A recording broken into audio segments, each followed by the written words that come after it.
નથી કીધું મેં કૃષ્ણને કે મારી મુશ્કેલીઓ મોટી છે, કહ્યું મેં તો મારી મુશ્કેલીઓને કે મારો કાનો તારા કરતા ઘણો મોટો છે.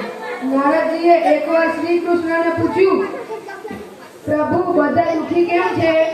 ભગવાને હસીને કહ્યું, હે નારદ, સુખ તો મેં બધાને આપ્યું છે, પણ એકના સુખને જોઈને બીજાથી રહેવાતું નથી, પરિણામે બધા દુઃખી છે.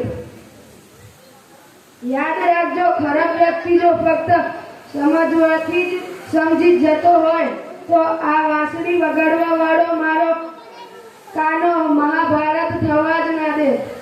તમારા મનની વાત જેને સમજાવવી પડે એ વ્યક્તિ માત્ર તમારા શબ્દો જ સમજશે, તમારી ભાવના નહીં.